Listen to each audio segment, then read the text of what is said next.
my name is Tristan Adams. Today is the 10th of May 2013, and today I'm doing my clinical and communication assessment tasks, which include blood pressure, ascertaining of the chest, Glasgow Coma Scale, palpating a radial pulse, as well as testing for the breathing rate. Now I'll be measuring a radial pulse and respiratory rate of Mr. Jones. Are you comfortable where you are, Mr. Jones? Yeah, okay. Great. Just put your arm on the table for me. Okay, and just flip it over. Thank you. I just need to take a pulse for you. Have you had your pulse taken before? Yes, I have. Excellent. Do you remember what it was? Yeah, kind of. About what number do you think you got? About a 60. About 60. Oh, that's really good for someone in your situation. That's great. So I just need to put my fingers on your wrist like this. Is that alright with you? Yeah, that's fine. Thank you so much. It's really strong. You're doing well.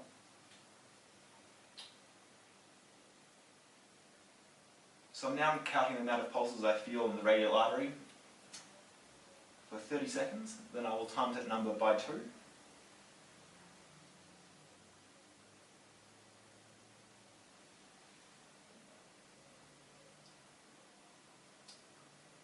Great.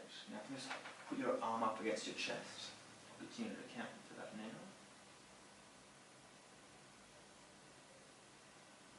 At this time I'm now counting the respiratory rate of Mr. Jones. By not telling him what I'm doing, it's going to be a natural respiratory rate.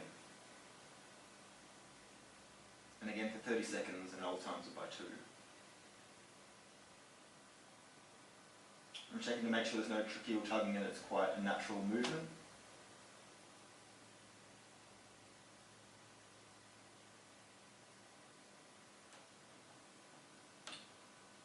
That's great. Thank you so much, Mr. Jones. So I was testing your respiratory rates, so the amount of times you were breathing, as well as your pulse, and that worked out really well. So your pulse is about 60, as you said, which is great, and your respiratory rate was about 12, which is again quite good for someone in your age. You've done really well. So I've used non-verbal cues. I've used appropriate eye contact. I've also used silence, as well as a proxemic distance from Mr. Jones to remain comfortable. Now I'll be auscultating and palpating the blood pressure of Mr. Jones. Mr. Jones, have you had your blood pressure taken before? Yes, I have. Lovely. Do you remember about what you got? I think it was about 110/70. That's really good for someone your age. It's great to hear. I just need to do it for you again if that's alright. Can you just hold your hand out on there? Lovely. And I'll just put this blood pressure cuff around your arm. Just placing the cuff about 2.5 centimetres above his elbow and making sure that it's not going over any of his clothing. Lovely. I'm just going to pump it up. I'm sorry if it's a little bit tight. Flip your hand over, perfect. Just got to feel for the radial pulse before I start pumping it up, and pump it up to about 140 or so until it stops feeling it in the radial pulse. And then going down about 5 millimeters of mercury a second.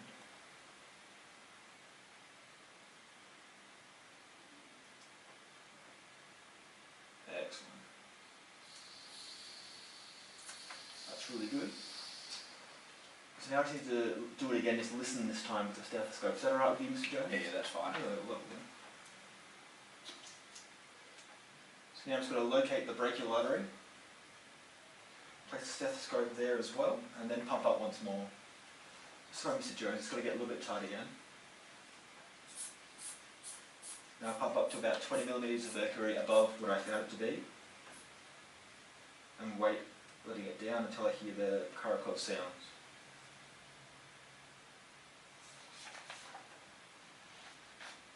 When I hear the Korokov sounds, that's the systolic blood pressure, and I keep going down until it stops, and that will be the diastolic pressure. That's perfect, Mr. Jones. You're still at 110/70, just as you said. Awesome. Really good to hear. I'm just going to take that off for you. And that's great. During this time, I've used non-verbal communication skills of remaining at the appropriate level. Mr. Jones, I've remained appropriate eye contact, as well as appropriate distance with the patient, as well as non-verbal vocal tone as well, just appropriate. Both of us. And finally, I've also used gestures as well. Now I'm going to take a respiratory assessment by auscultating his chest sounds. Start now. Now, have you had your lungs listened to before, Mr. Jones? Yes, I have. Excellent. So I'm just going to do the same thing again today. If you can just squeeze around for me, that'd be great. No worries. And just lift up your shirt. Thanks. Just a little bit higher if you can. Just help you with that. That's great. And just, lean forward. That's perfect. So I'm just going to put the stethoscope on your back at a couple of different places. Just need to breathe in and out just twice for me each spot. And as I move along, I'll ask you to do it again, okay? Yep. Just placing the stethoscope at the top of his lungs. Just breathe in and out for him. Listening to the breathing sounds. Lovely. And again. Perfect. That's great.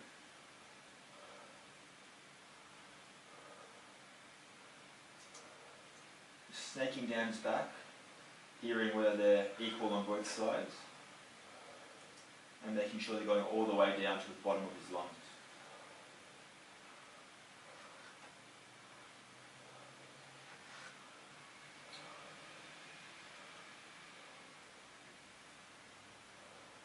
Last time. Thank you so much, Mr. Jones. Lean back and relax now. Thank you so much. So during this time, I've used non-verbal communication skills of appropriate distance, appropriate vocal tone, the same level as Mr. Jones, and when we're speaking, using appropriate eye contact. I'm going to take the Glasgow Coma scale to test on Mr. Jones.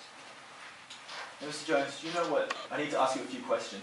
Is that alright? Yeah, that's fine. Yeah. They're going to sound a little bit odd. Really sorry about that, but they are part of my full assessment. Excellent. So first off, do you know what day of the week it is? It's Friday. Perfect. Do you know what month it is? May. And do you know what year it is? 2013. Excellent. Do you know where you are? I'm just at uni. Perfect. And do you know why you're here? I just study here. Yeah, perfect. So I've now got both his eye response and his verbal response. For his eye response, he was spontaneously followed me as I was asking his questions. And for his verbal response, he was able to show that he was orientated with time and place, and to speak in a steady tone. Now I just need to ask you, can you please just squeeze my fingers? Just nice and quiet. Perfect. Thank you so much for that. Also be able to see his motor response. He's able to obey commands, which gives him a 6 out of 6 for that portion of the exam. So overall, we have a 4 out of 4 for eye response, 5 out of 5 for verbal response, and 6 out of 6 for his motor response. For non-verbal communication, I've stayed at the same level as Mr. Jones. I've also used gestures to assist with everything. I've used appropriate volume, and I've also used appropriate proxemic distance from him.